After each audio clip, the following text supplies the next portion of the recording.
Ang tila malayang pagtalakay at pagbahagi ng mga karanasan sa sex sa radyo. Si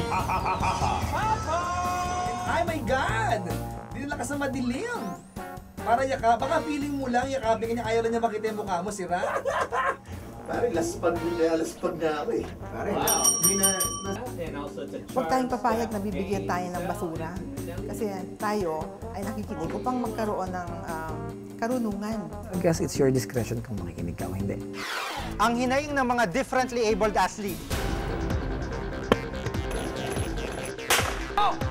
Alam mo, kung makikita nyo lang kung paano naghihirap yung mga atletang may kapansanan para makuha nila ang bawat medalya para sa Pilipinas.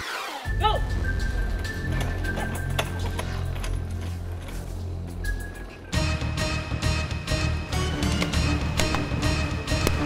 Liksi, lakas, at determinasyon. Ito ang kanilang puhunan. Sa kabila ng hamon sa kanilang pisikal na anyo, naghahatid ng karangalan at nagsisilbing inspirasyon. Ang 23 taong gulang na si Ann, bagamat bulag, 3 medalya na ang napanalunan niya sa larangan ng track and field. Pero maaaring higit pa raw sana sa medalyang silver at bronze ang kanyang naiuwi kung nabigyan lamang sila ng mas mahabang panahon para makapagsanay. Yung ibang atleta na sa pagkakaalam namin, whole year round training sila. Samantala sa amin, 3 months, 2 months, ganon. Kaya makakapasok nga kami sa third, sa bronze, silver, gold, yung ganon. How much more kung pantay yung training na namin sa kanila, mas siguro, mas masasabi na pwedeng mag-number 1 yung Pilipinas. Sa 2005 ASEAN Para Games na ginawa dito sa Pilipinas, pumang-anim ang Pilipinas sa overall ranking kung saan 11 bansa ang nakilahok sa kompetisyon. Nakamit ng ating koponan ang 22 gold, 41 silver at 37 bronze medals. Tulad ni Ann, ilang beses na rin nagatid ng karangalan ang 35 taong gulang na si Adeline. Sa tagal niya sa koponan, batid niya mga kakulangan sa mga pangangailangan nilang mga atleta. Hindi ka papasok sa sports na ang isipin mo pera. Pero dahil nga sa magte-training ka, kung ako halimbawa, pupunta ako sa gym, mamamasahe ako eh. Hindi naman kami pwedeng mag-jeep, hindi kami pwedeng mag-bus. Hindi ko rin man kaya mag-wheelchair mula dito hanggang Cubao. Eh di syempre, ano ba ang pinaka-means of transportation? Taxi. Magkano ba taxi ngayon? 120 balikan. Pag umuulan, magdadagdag ka pa kasi bubuhatin yung wheelchair. 5,000 lamang daw kasi ang kanilang allowance kada buwan. Wala ring transportation at food allowance. Nakatatanggap lamang daw sila ng allowance habang nagsasanay 3 buwan bago ang paligsahan. Bukod dito, naantala rin daw ito. Pag nandun na sa competition, hindi na pinag-uusapan ang walang training, walang uniform, walang suporta. Pinag-uusapan na din yung dignity ng atleta bilang Pilipino. At yon ang binibigay ng mga atletang Pilipino pag nasa competition na sila. Alam mo, kung makikita nyo lang kung paano naghihirap yung mga atletang may kapansanan para makuha nila ang bawat medalya para sa Pilipinas. Ngayong Agosto, muling lalahok ang ilan sa kanila sa kompetisyon para sa 5th ASEAN Para Games sa Malaysia. Ilang araw bago lumipad ang contingent ng Pilipinas, puspusan ang kanilang training. Pero ang ibang atleta bago mag-ensayo, pagkukumpuni ng mga gagamiting equipment sa training ang inatupag. Sobrang luma na rin. Bumibigay na talaga yung kaya ito na, pinagtsatsaga na lang namin yung mga repair na lang. Bukod sa niremedyohan na lang, 3 piraso rin lang daw ito. Ang isa rito, donasyon pa raw ng isang dayuhan. Ang espesyal na wheelchair na itong ginagamit nila sa pag-iensayo, pero ito rin daw ang gagamitin nila sa aktwal na kompetisyon. Kasi kahit na magaling ka, biro mo sa'yo version ng 2002 yung wheelchair mo. Ngayon, yung mga kalaban natin, ang kanila yung pinaka-latest, yung pinaka-bagong modelo na magaan, carbon fiber na. Tayo, ano pa lang ginagamit natin ngayon? Alloy. Meron na ngayon, may titanium na, may ganun na. Habang nag-iensayo, halatang hirap ang atletang si Daisy. Bukod kasi sa may kalumaan na, ay sira rin ang gloves na kanyang gamit.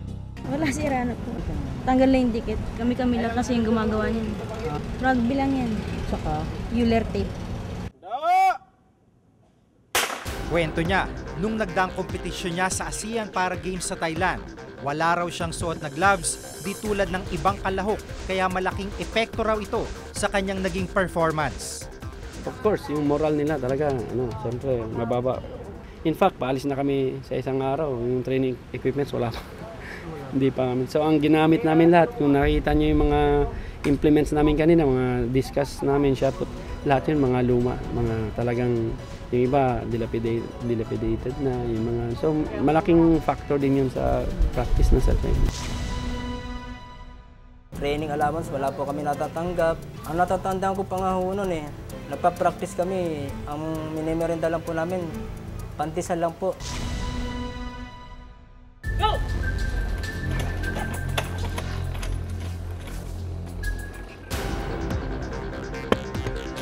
Malaki raw ang pagkakaiba sa allowance at benepisyo ng regular national athletes o yung mga atletang walang kapansanan kumpara sa mga differently abled athletes tulad ni Ann at Adeline. Itong nagtulak sa 43 taong gulang na si Chris para maagang magretiro bilang atleta. Taong 1994, nang ipadala siya ng Philippine Paralympic Foundation sa China para sa 6th FESPIC Games o Far East and South Pacific Games for the Disabled. Sa kanyang pagbabalik, karangalan ang hatid niya sa bansa matapos makamit ang gintong medalya. Pero bukod sa cash incentive na 1,000 piso mula sa mag-asawang taga-suporta, wala raw siyang natanggap na anumang tulong mula sa gobyerno. Panahon namin noon, training allowance, wala po kami natatanggap. Ang natatandaan ko pa nga ho noon nagpa-practice kami, ang minimerenda lang po namin, pantisan lang po. Nawala pong palaman yon. Tapos ang pinaka-juice namin, tubig lang po. Sa kasalukuyan, sa tahanang walang hagdan siya nanunuluyan. At pagtitinda ng sigarilyo ang kanyang ikinabubuhay.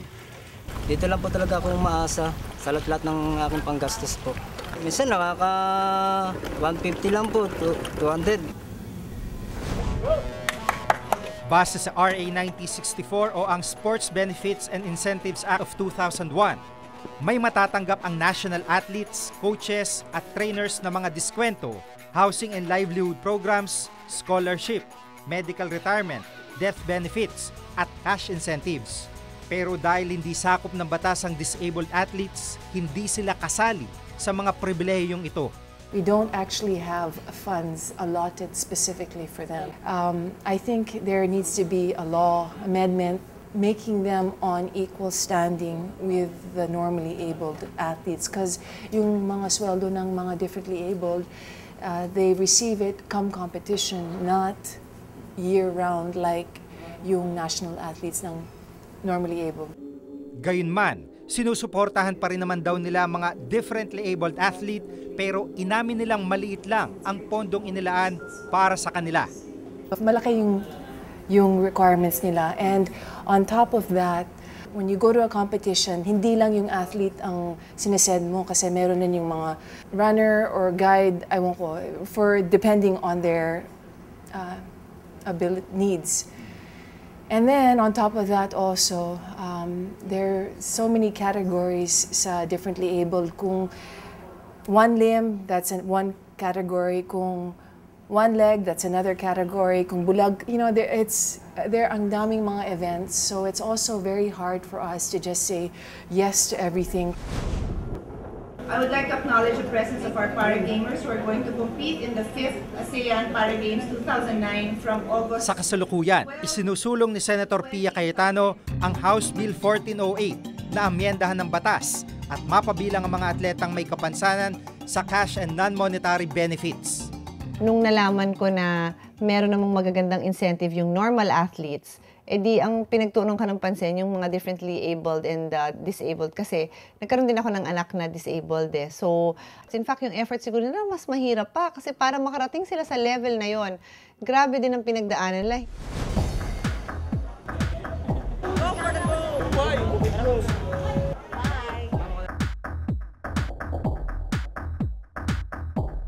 Sa kanilang pag-alis, pansamantala nilang iiwan ang kanilang pakikipaglaban para sa pantay na benepisyo para muling maghatid ng karangalan sa ating bansa.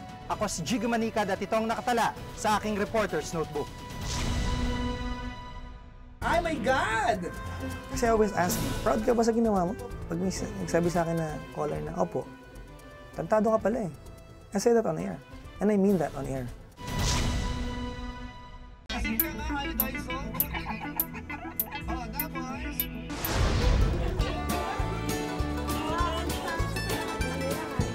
Tila tumitigil ang ikot ng mundo kapag naririnig na sila sa radyo. Animoy kinikiliti ang bawat tengang nag-aabang sa bawat eksenang kanilang isinasalaysay. Tapos? Ayun po, hanggang sa... Nagtas dito, Papa Jack. Ang kati-kati naman, ang aga-aga. Diba? Boys Night Out 899, that's the Yahoo Messenger, and... Gabi-gabi, ume-ere sa radyo ang Boys Night Out. Sa pangalan pa lang ng programa, malinaw na para sa mga barako raw ang usapan. Okay. At ang isa sa mga malayang tinatalakay, mga usapin tungkol sa sex. Pinagbabawal na ligaya. Pinagbabawal na ligaya. On a Manyak Monday. Guilty pleasure in Tagalog. Sa isang bahagi ng programa, nagbabasa ang DJ ng liham na galing daw sa letter sender.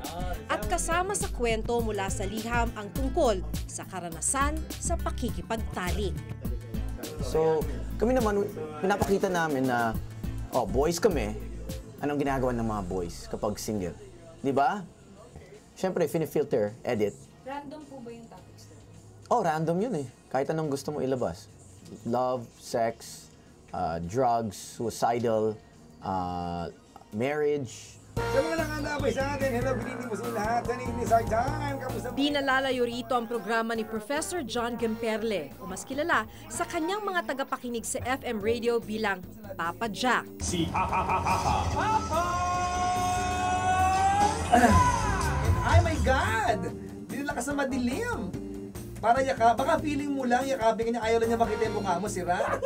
Siya ang boses ng True Love Conversations. Sa kanyang programa, binibigyan daw niya ng payo ang mga tagapakinig na may problema sa pag-ibig. Sana Papa Jack humingi ng advice. Sige. Tuloy. May girlfriend po ako.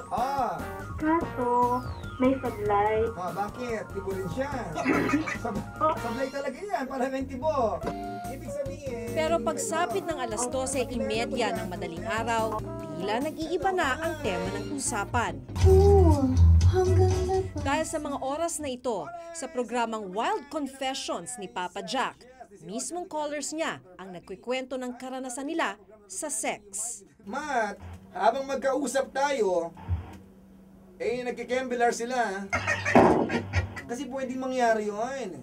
Kasi I always ask, proud ka ba sa ginawa mo? Pag may nagsabi sa akin na caller na, opo, tantado ka pala eh.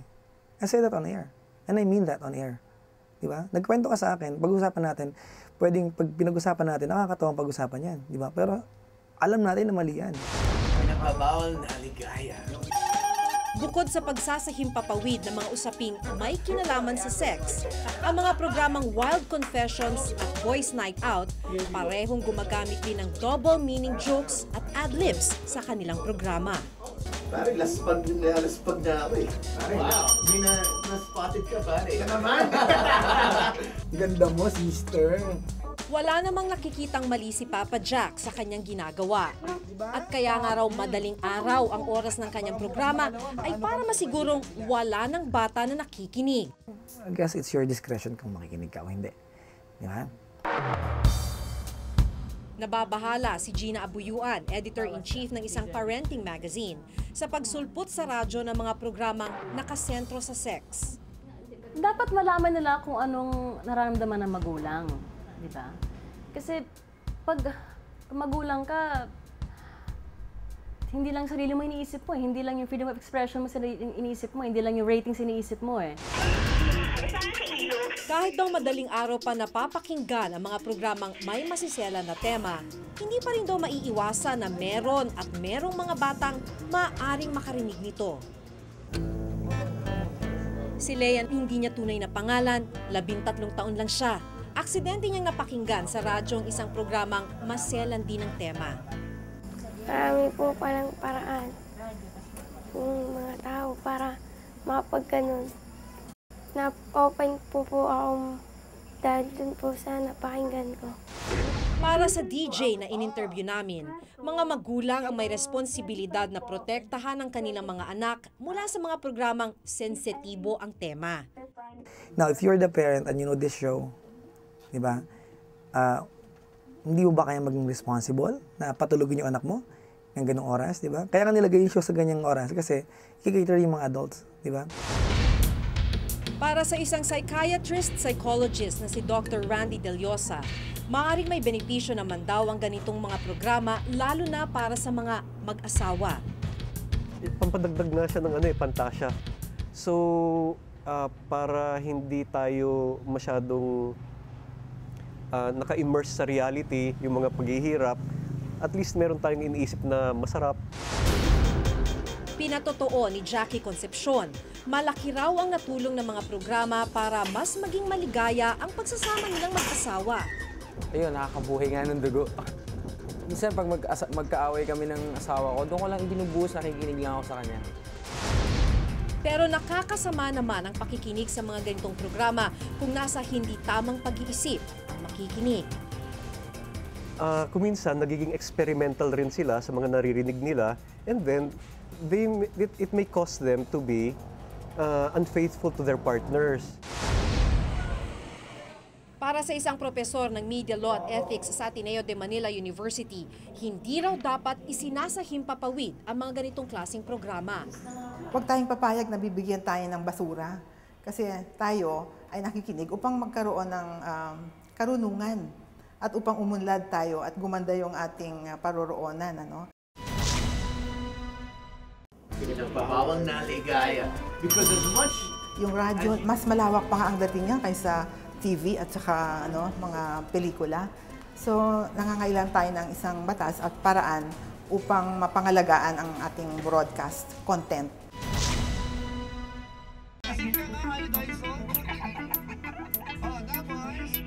Hindi tulad sa telebisyon at sa pelikula, walang ahensya ng gobyerno na naatasang sasala sa mga programa na akma para mapakinggan ng publiko sa radyo.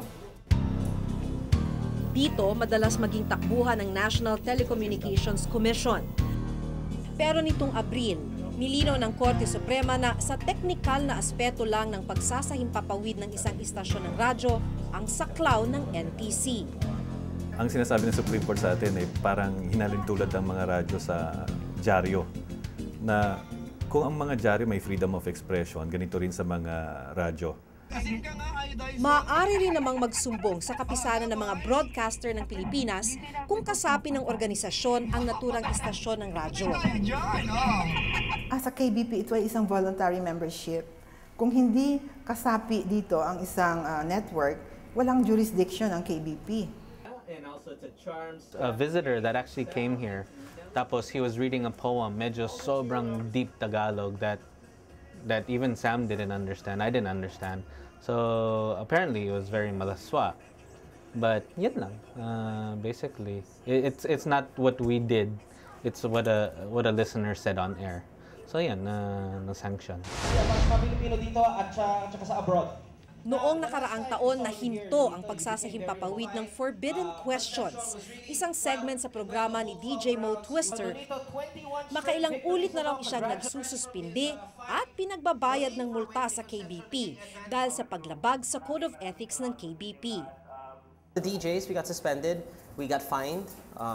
Fines namin, umabot ng hundreds of thousands. So after a while nga, medyo nagiging expensive. Tapos kung mawawala ko sa air, every day for a long period of time, kawawa din yung mga followers ng programa. So, dahil lang dito sa segment na to. Pero dahil hindi naman lahat ng programa sa radyo kasapi ng KBP, maaaring managot ang mga programang umano'y malalaswa sa ilalim ng revised penal code. Yung mga alkalde ng mga syudad, no? O kahit sinong citizen, no? Kahit sinong mamamayan na nakikita niya na ito ay masama talaga na ang naidudulot, maaari siyang magdala ng habla, no? Hindi lamang grave scandal, maaari din a public nuisance ito eh. Pero aminado siya na walang ngipin ang mga umiiral na batas. Yung radyo, mas malawak pa nga ang dating niya kaysa TV at saka mga pelikula. So, nangangailangan tayo ng isang batas at paraan upang mapangalagaan ang ating broadcast content. I like that. I think I like your sister's best. Pinagbabawal na ligaya. Because as much Iminumungkahi na magkaroon ng pasulpot-sulpot na paalala na kailangan ng patnubay ng magulang ang mga bata sa pakikinig sa isang programa na ang usapin ay tungkol sa sex. It's like porn, just auditory porn. So if kung yung mga reading material nga, may babala na dapat hindi bilhin ng mga minors below 18, dapat may may magbabantay sa mga ganyang programa sa radyo. I think when you say something that's old media, it's on the receiving end more than the one who's giving it. Or maybe it's both parties. Bukas naman dito ang mga DJ ng Wild Confessions at Boys Night Out. Aware ako na yung programa caters. Siguro 99.9% adult talk talaga siya. Diba? So, pero yung, kumbaga aware lang ako na hindi lahat na i-please ko. Pero bluntly, wala pa naman nagsabi sa akin na ayaw niya ng show ko yung on my face. Wala pa naman. May kaakibat na responsibilidad ang kapangyarihang maghimpapawid at maglathala ng anumang bagay. Pero kung hindi rin malinaw ang limitasyon, mauuwi lang sa debate kung may ginagawang mali o kalayaan pa rin sa pamamahayag ang pagtalakay sa mga sensitibong paksa. Ako si Maki Pulido at ito ang nakatala sa aking Reporter's Notebook. Si